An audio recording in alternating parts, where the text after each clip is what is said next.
I'm sorry, but I just can't support a protagonist who mercilessly slaughters innocents because of his own personal tragedy. That's not right. Oh, really? What's that? An exception.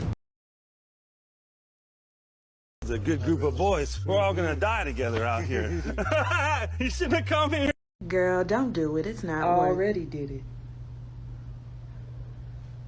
Already did it.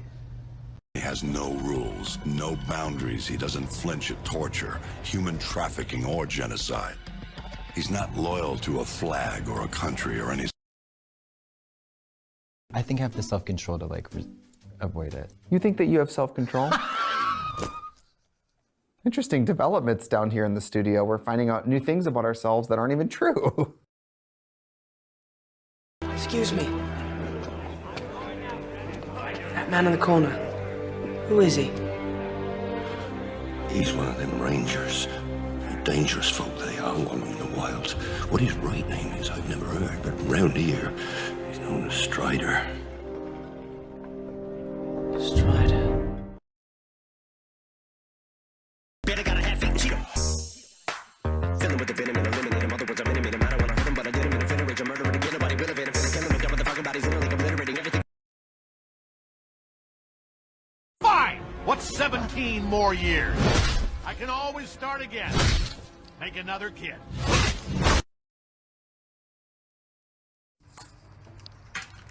Have you ever been forced to be a child soldier for the government because you decided to fuck around and find out about equivalent exchange by resurrecting your neglected mother and it cost you your arm, your leg, and your brother's entire corporeal form? Well, that's what it feels like to drive the new Ford F1. No, stop true crime bragging. I was traumatized, Summer. Okay, your generation wouldn't get that. Bitch, my generation gets traumatized for breakfast. How would Ryland's cousin know Shane fucked this guy? I know my cousin fucked his sister. Your cousin fucked his sister? Yeah. And had a baby. But that's so, okay. And it looked like the baby from Deliverance. Hell isn't a joke. It's so bad. Demons are gonna torture you. You're gonna be burned. You're gonna be stabbed. Your eyes closed. I have a surprise. Did you do the dishes? I said surprise, not miracle. Just because you're trash doesn't mean you can't do great things. It's called garbage can, not garbage cannot. Remember that. D&D TikTok, is there a monster that you wouldn't smash? Oh, no. No, still smash. No. The world is not in your books and maps. It's out there.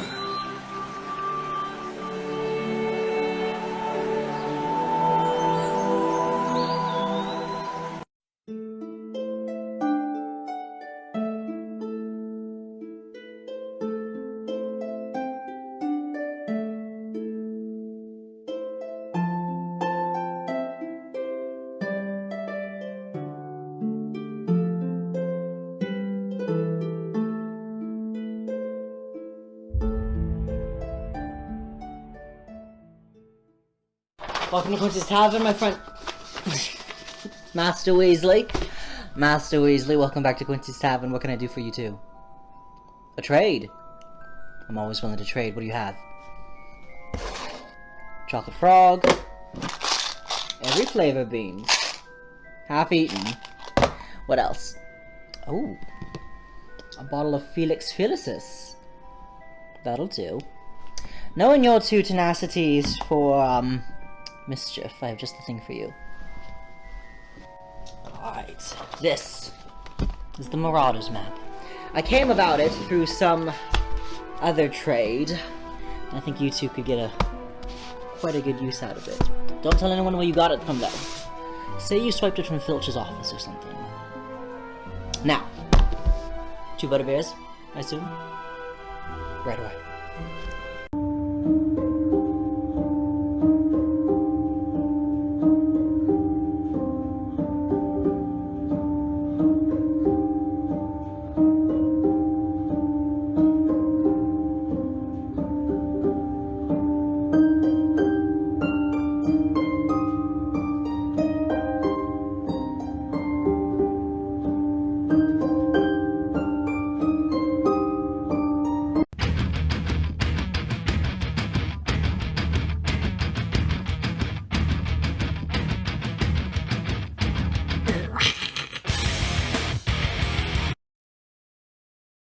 DM?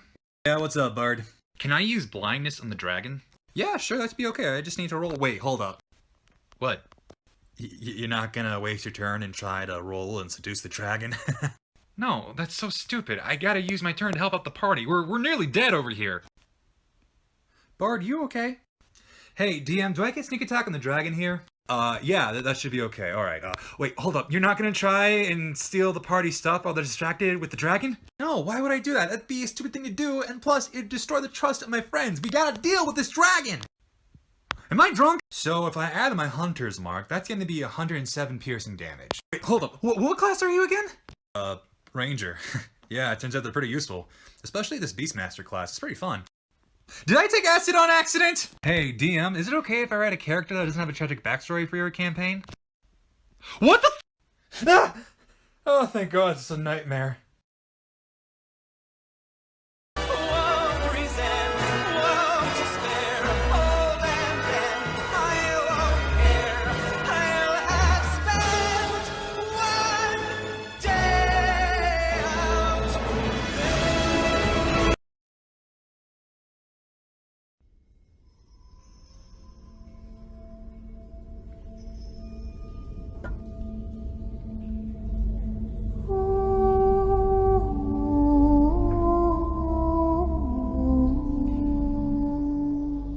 Hello, Quincy, my friend.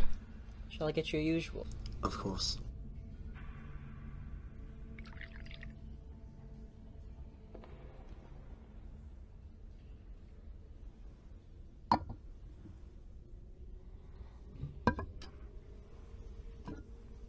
For your travels. And yours.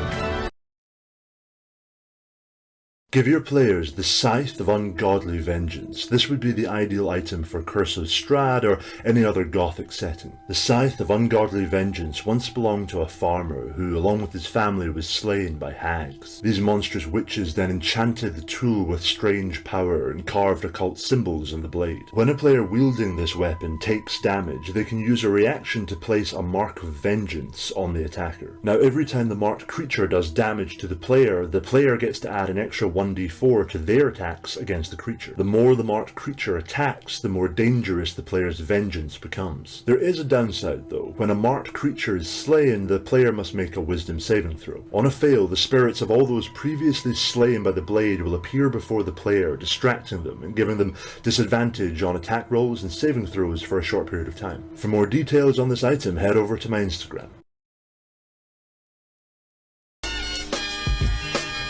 Your time is up, my time is now. You can't see me, my time is now. It's the franchise where I'm shining now. You can't see me, my time is now. What's up? If we're not home before midnight, I'm gonna turn into a slut. Guys! Come back! Guys! No! Stop! No! Hello there, traveler. Are you here to accept my little quest? I'll have you know that it is no ordinary treasure hunt. I'm sure you're up for this. Alright. You will need a few things before you go. First, you'll need this compass that was once used by the greatest pirate ever to sail. And craziest, too. And of course, what kind of treasure hunt would there be without a treasure map? I'm sure you've heard the stories, but this treasure map will lead you to the famous Trove of Nathaniel Flint. The Loot of 1,000 Worlds, they call it.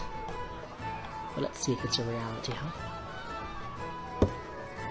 Good luck out there, and be safe. Never make your players roll for Schlong Lang. Penis in hand. Oh, Jesus Christ. I mean, he's got Stone's endurance. Oh my He's God. the Goliath of the mountains. Wonders to himself. Roll for dick length, please. Alright, what am I rolling? It's got to be a D12, surely. Can it be a 20? D4, mate. D4. Oh, mate. 1d20.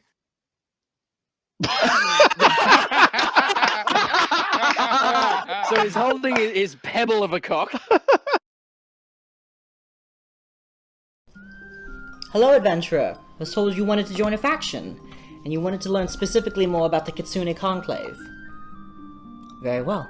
Alright, the Kitsune Conclave, at first glance, is the faction of scholars and tricksters. Because they focus on illusion magic and conjuration, it is often the choice for most spellcasters, rogues, and even some clerics. But it is perfect for any adventurer who likes to use stealth, intellect, and a little bit of misdirection on manipulating the battlefield and their prey into doing exactly as they had planned.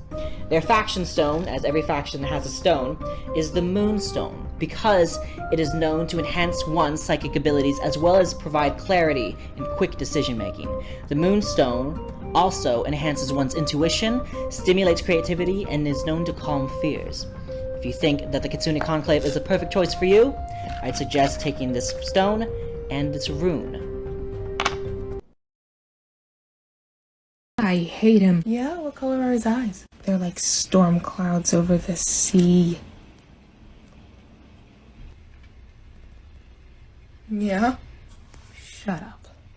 3 tips for running single-player D&D, that's 1 player and 1 DM. Consult your player to find out exactly what they want from the game. Because you only have 1 player, you don't have to worry about catering to the tastes of 4 or 5 different people. Ask your player what kind of adventure would excite them and then write your plot with that front and centre in your mind. There's no point in writing a political intrigue plot if the player wants to be a swashbuckling kraken hunter. When it comes to balancing, you've got 3 options. You could have the player accompanied by NPC companions, although personally I find this gets a bit complicated and unwieldy. You could weaken the enemies, reducing their hit points and attack damage. Or my personal favourite, have the player fight monsters which are about 3 CR levels below them, so a level 4 player could fight a ghoul or a group of 3 or 4 goblins. While too much railroading can be a problem, I do think a single player game really benefits from clearly defined objectives and clear paths towards those objectives. With just 1 player, they can hit a dead end quite easily, so always be ready with an NPC or an inciting incident to get them back on track.